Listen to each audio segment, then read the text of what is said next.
Entretanto, antes de nos afastarmos dos sonhos infantis com sua indisfarçada realização de desejo, não devo deixar de mencionar uma das principais características dos sonhos, que há muito se evidenciou e que ressalta precisamente nesse grupo com particular clareza. Cada um desses sonhos pode ser substituído por uma frase desiderativa. Abre aspas. Ah, se o passeio no lago tivesse durado mais. Fecha aspas. Travessão. Abre aspas. Oxalá eu já estivesse asseado e vestido. Fecha aspas. Travessão. Abre aspas. Que bom se eu pudesse ter guardado as cerejas em vez de dá-las a meu tio, fecha aspas. Mas os sonhos nos fornecem mais do que essas frases desiderativas.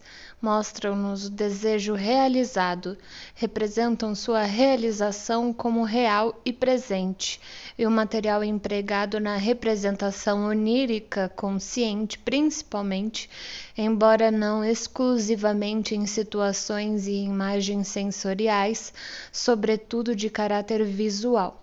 Portanto, mesmo nesse grupo infantil, não está completamente ausente uma espécie de transformação, que merece ser descrita como trabalho do sonho, um pensamento expresso no subjuntivo, entre colchetes, modo de desejo, é substituído por uma representação no presente do indicativo.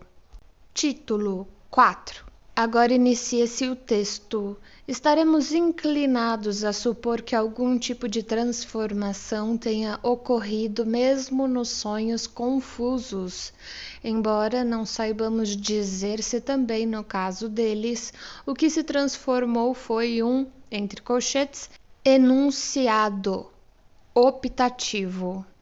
Entretanto, há dois trechos no exemplo de sonho que relatei e em cuja análise fizemos algum progresso que nos dão motivos para suspeitar de algo dessa natureza. A análise mostrou que minha mulher se havia interessado por outras pessoas à mesa e que eu achara isso desagradável. O sonho continha precisamente o oposto disso, travessão.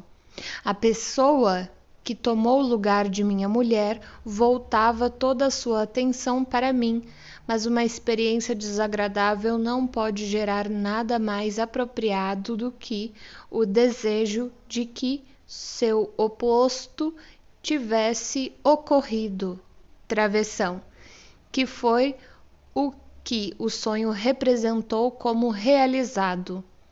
Havia uma relação exatamente igual entre o amargo pensamento revelado pela análise de que eu nunca tivera nada de graça e a observação feita pela mulher do sonho, travessão abre aspas, o Senhor sempre teve olhos tão bonitos, fecha aspas.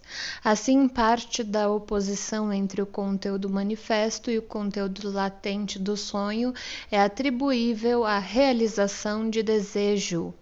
Mas outra conquista do trabalho do sonho, a qual tende a produzir sonhos incoerentes, é ainda mais notável. Se numa situação qualquer compararmos o número de elementos de representação ou o espaço tomado para anotá-los no caso do sonho e no caso dos pensamentos oníricos a que a análise nos conduz, e dos quais se encontram vestígios no próprio sonho, não nos restará nenhuma dúvida de que o trabalho do sonho efetuou uma obra de compressão ou condensação em larga escala. É impossível, a princípio, formar qualquer juízo sobre o grau dessa condensação. No entanto, quanto mais fundo mergulharmos na análise do sonho, mais impressionante ele se afigura. De cada elemento do conteúdo do sonho ramificam-se fios associativos em duas ou mais direções. Cada situação do sonho parece compor-se de duas ou mais impressões ou experiências. Por exemplo, sonhei certa vez com uma espécie de piscina em que os banhistas se espalhavam em todas as direções. Num certo ponto da borda da piscina havia alguém de pé que se inclinava para um dos banhistas, como que para ajudá-lo a sair da água. A situação era composta da lembrança de uma experiência que tive na puberdade e de dois quadros, um dos quais eu vira pouco antes do sonho. Um deles era da série de Schwind, que ilustra a lenda de Melusina, mostrando as náiades surpreendidas em seu banho no lago, abre parênteses, os banhistas espalhados no sonho, fecha parênteses.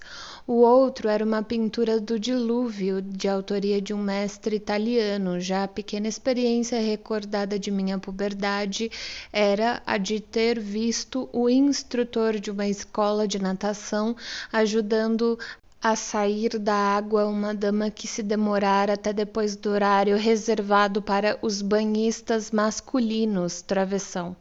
No caso do exemplo que escolhi para a interpretação, a análise da situação levou-me a uma pequena série de recordações, cada uma das quais fizera alguma contribuição para o conteúdo do sonho. Em primeiro lugar, havia o episódio da época de meu noivado, do qual já falei. A pressão em minha mão debaixo da mesa que fizera parte desse episódio forneceu ao sonho o detalhe, abre aspas, embaixo da mesa, fecha aspas, travessão. Detalhe que tive de acrescentar como uma reflexão feita a posteriori sobre minha lembrança do sonho. No episódio em si não tinha havido, é claro, nada de, abre aspas, voltar toda a atenção para mim, fecha aspas. A análise mostrou que esse elemento era a realização de um desejo pela apresentação do oposto de um acontecimento real e que estava relacionado com o comportamento de minha mulher na table de hôte. Por trás dessa recordação recente, porém, ocultava-se uma cena parecidíssima e muito mais importante da época de nosso noivado, que nos deixou brigados por um dia inteiro. A colocação da mão em meu joelho pertencia a um contexto inteiramente diferente e dizia respeito a pessoas totalmente distintas. Esse elemento do sonho, por sua vez, foi o ponto de partida de dois conjuntos independentes de lembranças, travessão e assim por diante. O próprio material dos pensamentos oníricos reunido para formar a situação do sonho deve adaptar-se, é claro, para esse fim. Deve haver um ou mais elementos comuns em todos os componentes. O trabalho do sonho procede então como fazia Francis Galton ao produzir suas fotografias de família.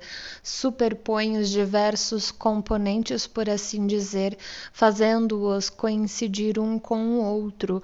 O elemento comum a eles destaca-se então claramente da imagem conjunta, enquanto os detalhes contraditórios quase que se anulam mutuamente.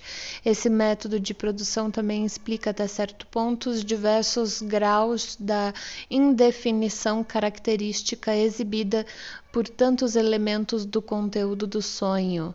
Baseando-se nessa descoberta, a interpretação do sonho estabeleceu a seguinte regra: ao analisarmos um sonho, caso uma incerteza se decomponha num, abre aspas, ou reticências ou fecha aspas, devemos substituí-la para fins de interpretação por um, abre aspas e fecha aspas, e tomar cada uma das aparentes alternativas como um ponto de partida independente para uma série de associações. Quando um desses elementos comuns não se faz presente entre os elementos oníricos, o trabalho do sonho trata de criá-lo de maneira que seja possível dar aos pensamentos uma representação comum ao sonho. A maneira mais conveniente de reunir dois pensamentos oníricos que, a princípio, nada têm em comum é alterar a forma verbal de um deles e, assim, aproximá-lo do outro, que pode estar similarmente revestido de uma nova forma de expressão linguística. Há um processo paralelo a esse na elaboração de rimas, onde o som semelhante tem de ser buscado da mesma maneira que o elemento comum em nosso caso. Grande parte do trabalho do sonho consiste na criação desse tipo de pensamentos intermediários, que são, a miúde, altamente engenhosos, embora frequentemente pareçam forçados.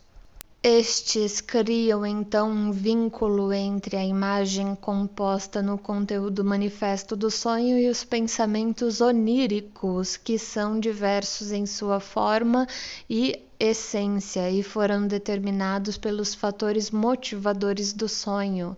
A análise de um exemplo de sonho fornece-nos uma dessas situações em que um pensamento recebe uma nova forma para entrar em contato com outro que lhe é essencialmente estranho. Ao conduzir a análise, esbarrei no seguinte pensamento, abre aspas, às vezes eu gostaria de conseguir alguma coisa sem pagar, fecha aspas.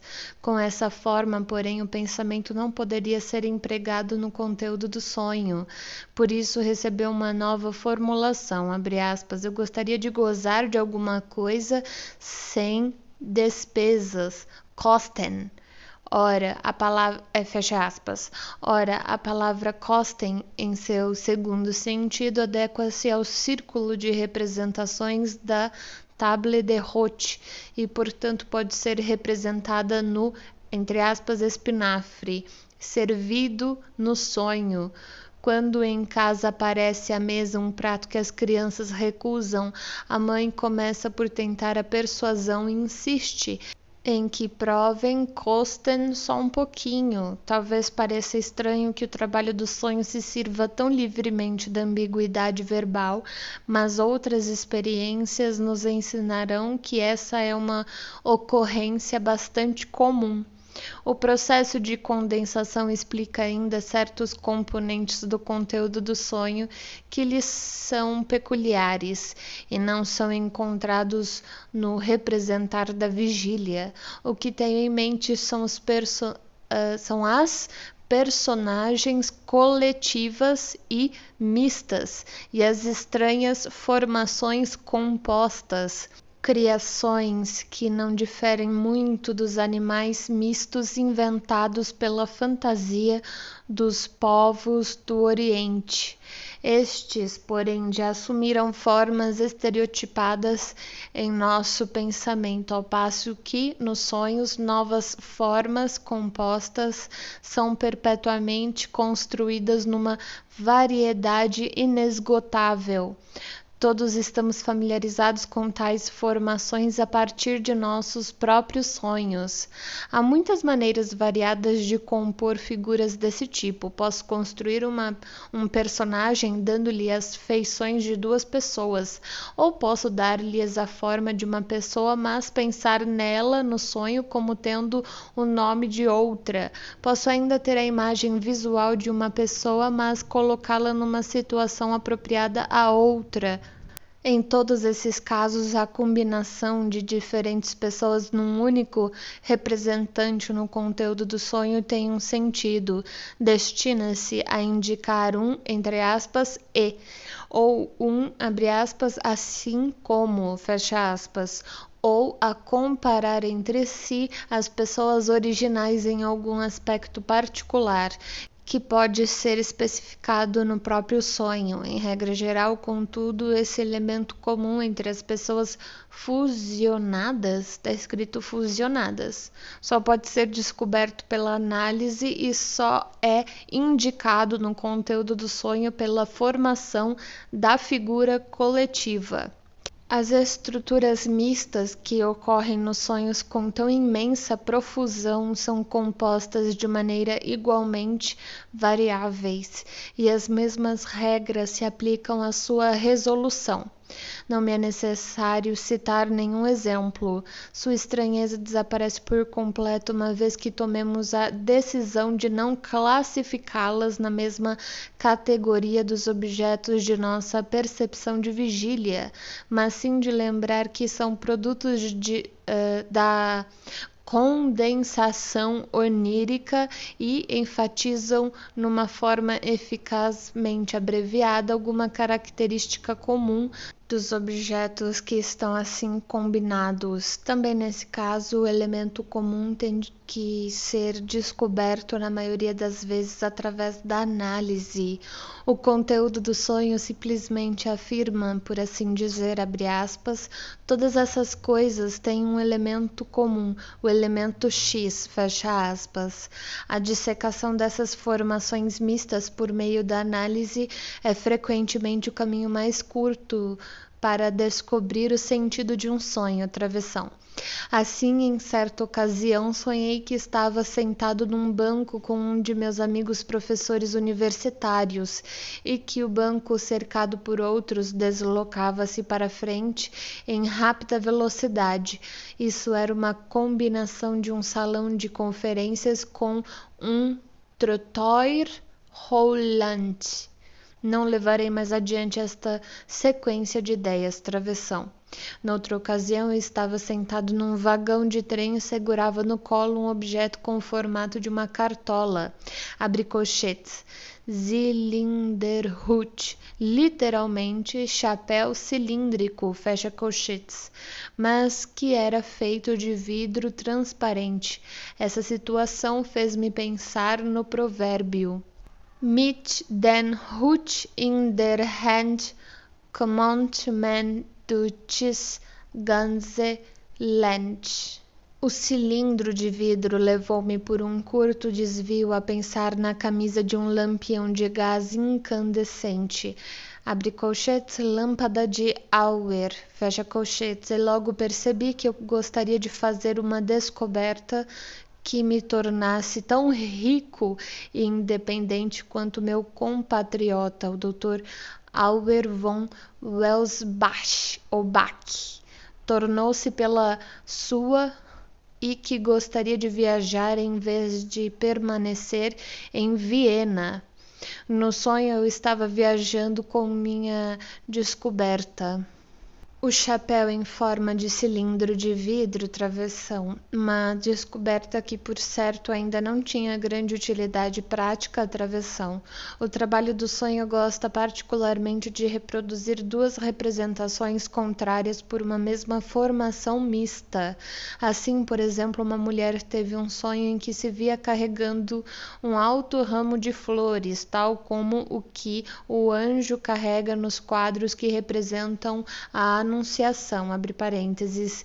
Isso representava a inocência, aliás, o nome dela ela era Maria, fecha parênteses. Por outro lado, o ramo estava coberto de grandes flores brancas, semelhantes a camélias. Abre parênteses, isso representava o oposto da inocência e estava associado com a Dama das Camélias, fecha parênteses. Boa parte do que aprendemos sobre a condensação nos sonhos pode ser resumida nessa fórmula. Cada elemento do conteúdo do sonho é, entre aspas, sobredeterminado pelo material dos pensamentos oníricos, não decorre de um único elemento dos pensamentos oníricos, podendo sua origem remontar a toda uma série deles. Esses elementos não precisam necessariamente ter uma estreita relação mútua nos próprios pensamentos oníricos, podem pertencer às mais distantes e diversas regiões à trama desses pensamentos. O elemento onírico é, no sentido mais estrito, restrito da palavra entre aspas, representante de todo esse material diverso no conteúdo do sonho. Mas a análise revela ainda um outro lado da complexa relação entre o conteúdo do sonho e os pensamentos oníricos, assim como as ligações levam de cada elemento do sonho a diversos pensamentos oníricos, também cada pensamento onírico isolado, em geral, é representado por mais de um elemento do sonho. Os fios da associação não convergem simplesmente dos pensamentos oníricos para o conteúdo do sonho, mas se cruzam e entrelaçam muitas vezes no curso de sua jornada. A condensação, justamente com a transformação dos pensamentos em situações, entre parênteses, dramatização, é a característica mais importante e peculiar do trabalho do sonho. Até agora, porém, nada transpirou sobre algum motivo que pudesse exigir essa compreensão do material. Título 5. Agora inicia-se o texto. No caso dos sonhos complicados e confusos em que estamos agora interessados, a simples condensação e dramatização não bastam para explicar a totalidade da impressão que nos causa a dessemelhança entre o conteúdo do sonho e os pensamentos oníricos. Temos prova da operação de um terceiro fator e essas provas merecem cuidadosa triagem. Antes de mais nada, quando chegamos por meio da análise ao conhecimento dos pensamentos oníricos, observamos que o conteúdo manifesto do sonho lida com um material inteiramente diferente dos pensamentos latentes. Isso, por certo, não passa de uma aparência que se evapora ante um exame mais detido, pois acabamos descobrindo que a totalidade do conteúdo do sonho deriva dos pensamentos oníricos e que quase todos os pensamentos oníricos se acham representados no conteúdo do sonho. Não bastante, ainda persiste algo dessa diferença, o que sobressai nítida e claramente do sonho como seu conteúdo essencial, tem de se contentar, depois da análise, em desempenhar um papel extremamente subalterno entre os pensamentos oníricos e aquilo que, ante a prova dada por nossos sentimentos, tem o direito a ser o mais proeminente entre os pensamentos oníricos, ou bem não se acha presente como material de representações no conteúdo do sonho, ou recebe apenas uma alusão remota em alguma região obscura do sonho. Podemos expressar isso da seguinte maneira: no decurso do trabalho do sonho, a intensidade psíquica se transfere dos pensamentos e representações aqui propriamente corresponde para outros que, a nosso juízo, não têm nenhum direito a essa ênfase. Nenhum outro processo contribui tanto para ocultar o sentido do sonho e para tornar irreconhecível a ligação entre o conteúdo onírico e os pensamentos oníricos. No decorrer desse processo, que descreverei como deslocamento onírico, a intensidade psíquica, a importância ou a potencialidade afetiva dos pensamentos se transforma, como constatamos ainda em vividez sensorial. Presumimos, sem maiores considerações, que o elemento mais nítido no conteúdo manifesto de um sonho é o mais importante, mas, na verdade, abre colchetes, graças ao deslocamento ocorrido, fecha colchetes, muitas vezes um elemento indistinto é o que se revela como o derivado mais direto do pensamento onírico essencial. O que chamei de deslocamento onírico poderia ser igualmente descrito, abre colchetes, na expressão de Nietzsche, fecha colchetes, como, abre aspas, uma transposição dos valores psíquicos, fecha aspas, mas não terei feito uma apreciação exaustiva desse fenômeno enquanto não acrescentar que esse trabalho de deslocamento ou transposição de valores é executado em graus muito variáveis nos diferentes sonhos. Há sonhos que se produzem permanecem quase sem nenhum deslocamento. São eles os que fazem sentido e são inteligíveis, como, por exemplo, aqueles que reconhecemos como sonhos de desejo indisfarçados. Por outro lado, existem sonhos em que nenhum fragmento sequer dos pensamentos oníricos preservou seu próprio valor psíquico, ou nos quais tudo o que era essencial nos pensamentos oníricos foi substituído por algo trivial. E entre esses dois extremos podemos encontrar toda uma série de casos transicionais. Quanto mais obscuro e confuso parece um sonho, maior a parcela atribuível ao fator do deslocamento em sua formação.